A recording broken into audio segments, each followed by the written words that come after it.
The Great Amherst Mystery begins on a cold night in 1878, in a quiet Canadian town where nothing unusual was supposed to happen. But inside a small wooden house, something unseen was about to turn a simple family's life into one of the most terrifying paranormal cases in North American history. It started with scratching sounds in the walls. Soft at first. Almost like a mouse. But within days, those sounds became violent thumps, loud bangs, and objects moving on their own. And at the center of it all was a young woman named Esther Cox, whose body would soon become the battlefield for something no one could explain. What happened in that house wasn't just strange. It was relentless, escalating, and witnessed by dozens of people, including doctors, neighbors, and even law enforcement. And to this day, no one can fully agree on whether it was a hoax, psychological trauma, or something far darker. Esther Cox was just 19 years old when everything began. She lived in Amherst, Nova Scotia, with her sister Olive, Olive's husband Daniel Teed, and their children. Life was modest but stable. That changed after a traumatic incident. Esther had reportedly survived a violent assault attempt by a man she knew. Though she escaped physically unharmed, those close to her noticed a shift. She became anxious, withdrawn, and deeply unsettled. Not long after, the disturbances began. At first, it was small things. A noise here. A knock there. But soon, the activity intensified. Objects moved without explanation. Furniture slid across the floor. Loud, unexplained bangs echoed through the house at all hours. The family was terrified, but what made it worse was that everything seemed to center around Esther. Then came the physical manifestations. One night, as Esther lay in bed, her body suddenly swelled. Her skin turned red, almost burning hot, and strange marks appeared on her arms and face. Witnesses claimed they saw words scratched into her skin, as if by invisible claws. She screamed in agony as her body convulsed. And then, just as suddenly, it would stop. Doctors were called. One physician, Dr. Carried, personally witnessed these events. He described Esther's condition as beyond medical explanation. He saw her swell up before his eyes. He heard the loud knocks and bangs coming from nowhere.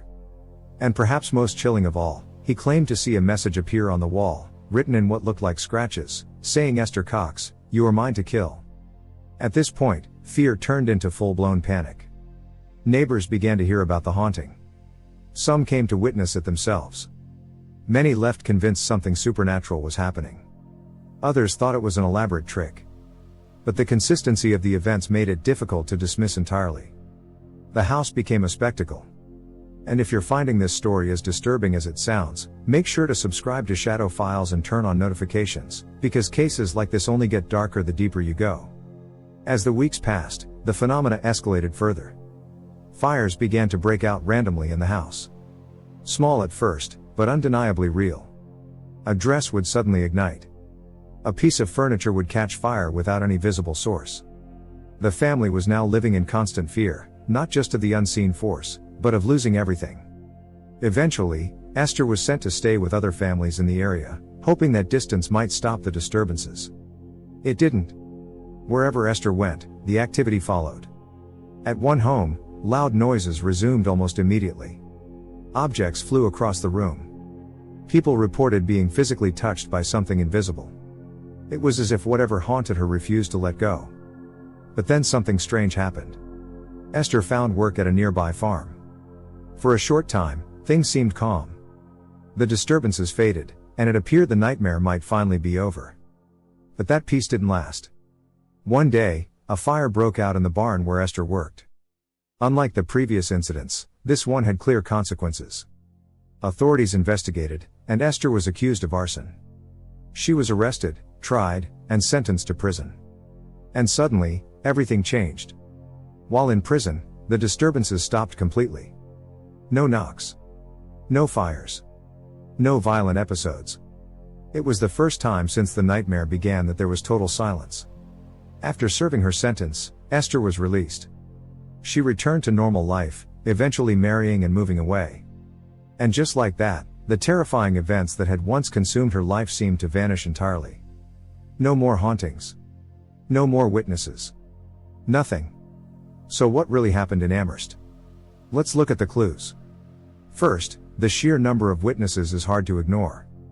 This wasn't a single person claiming strange experiences. Dozens of people, including respected members of the community, claimed to have seen or heard the phenomena firsthand. That adds a layer of credibility that many paranormal cases lack. Second, the physical nature of the events raises serious questions. Fires, moving objects, visible marks on Esther's body.